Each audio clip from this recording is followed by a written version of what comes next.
Assalamualaikum warahmatullahi wabarakatuh. Perkenalkan, nama saya Mas Karis dengan NIM A11 2020 12412. Di sini saya akan menjelaskan tentang soal nomor 5 dari ujian tengah semester mata kuliah Logika Informatika. Berikut adalah soal nomor 5, yaitu perhatikan uraian berikut. Jika Sinta diculik, maka Rama akan marah. Jika Sinta diculik atau Rama marah, maka Rahwana merasa senang. Saat ini Rahwana tidak senang. Dengan demikian, dapat disimpulkan bahwa Sinta tidak diculik. Maka tentukan A. Representasi premis-premis dan kesimpulan dalam logika proporsional, yaitu pada yang 5A ini saya membagi menjadi 3 premis, yaitu premis 1, 2, dan 3, yaitu yang dimana premis 1 itu berisi jika Sinta diculik maka Rama akan marah. Premis 2 berisi jika Sinta diculik atau Rama marah maka Rahwana merasa senang. Dan premis 3-nya berisi saat ini Rahwana senang. Lalu saya bagi lagi menjadi 3 variabel PQR, yaitu P berisi Sinta diculik, Q Rama akan marah, dan R Rahwana merasa sungkan. Setelah itu saya masukkan variabelnya menjadi seperti ini ya, yaitu PQ, QR, dan P, yang dimana P premis 1 ini berisi PQ, yaitu Sinta diculik, Rama akan marah. Premis 2 ini berisi QR, yaitu Rama akan marah, Rahwana merasa senang.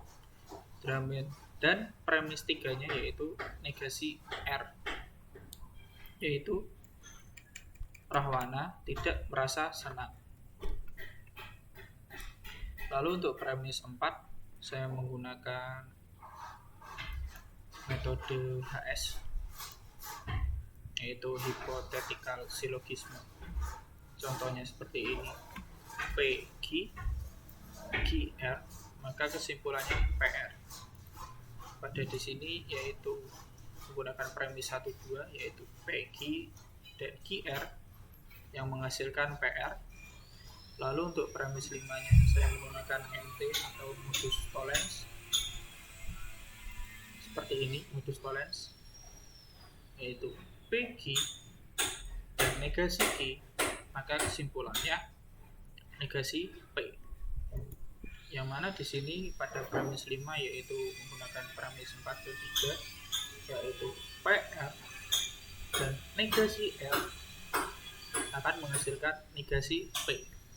Nah, setelah hasil dari premis 5 ini, maka kita mendapat kesimpulan yaitu negasi P, atau bisa juga dibaca Sinta tidak diculik. Setelah itu lanjut ke soal B, yaitu ubah ke dalam bentuk klausa untuk pembuktian resolusi.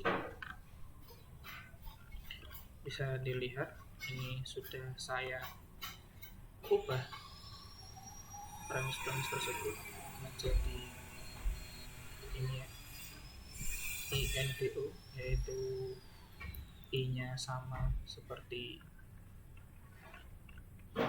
I-nya adalah implication out, N-nya negation in, D-nya distribution, dan O-nya operator out atau juga output. Nah, pada yang nomor B ini saya mengambil pada contoh distribusi yang D, yaitu ini negasi P dan Q di dalam kurung, di luar kurungnya atau R ini pada distribusi sama dengan yang B ini, dan nanti akan menghasilkan out yang diubah menjadi seperti ini. yang awalnya seperti ini menggunakan distribusi B tadi menjadi P atau Q dan Q atau R. Lalu di mana ini outputnya akan menjadi seperti ini, negasi P, Q, negasi P, R, negasi Q, R, negasi R. Atau ini juga bisa disebut klausanya. Klausanya adalah beberapa premis-premis ini.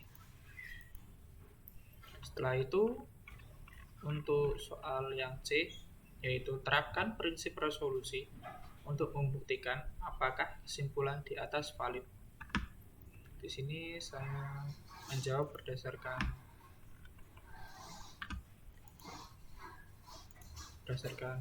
materi dari PPT ini, yaitu prinsip resolusi ini ya.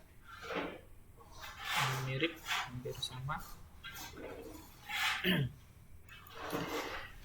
Untuk prinsip resolusi yang pertama, kita masukkan dulu kesimpulan. Ini kesimpulan didapat dari ini ya, dari premis 5 ini, yaitu negasi P.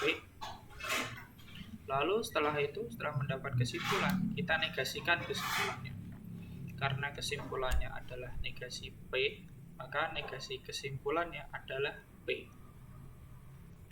Lalu masukkan hasil klausa ini ke dalam sini. Setelah dimasukkan ke dalam sini, maka kita tulis ulang secara urut, yaitu dari yang pertama berisi negasi P, Q, lalu kedua ini negasi P, R, yang ketiga berisi negasi Q, R, yang keempat berisi negasi R, dan yang kelima berisi P. Lalu langkah ke-6, saya menggunakan metode silogisme. Metode silogisme yang ini ya, yang jika ini PQ itu adalah negasi P, Q, QR yaitu negasi Q, R, yang konklusinya adalah PR atau juga negasi P, R.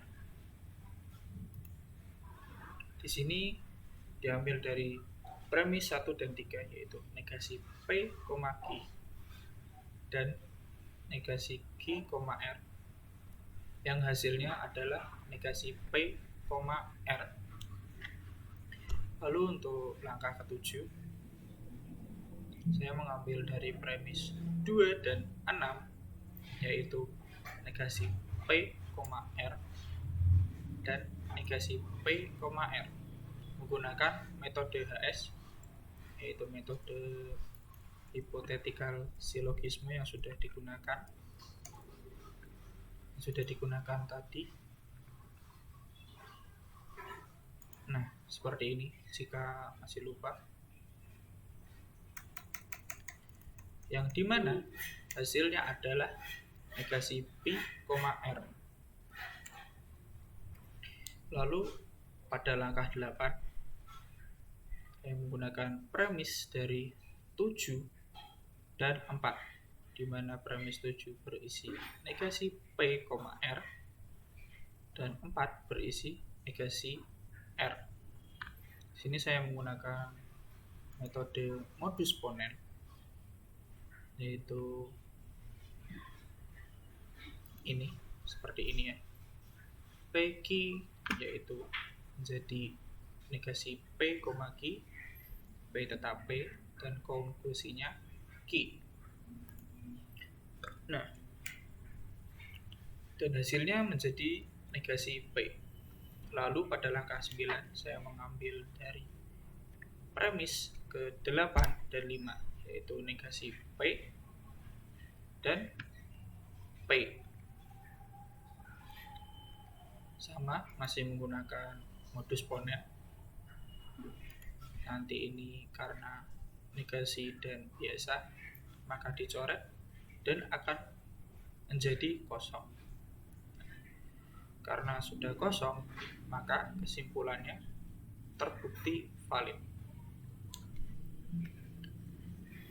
Sekian penjelasan soal UTS Logika Informatika nomor 5 dari saya. Kurang lebihnya mohon maaf. Wassalamualaikum warahmatullahi wabarakatuh.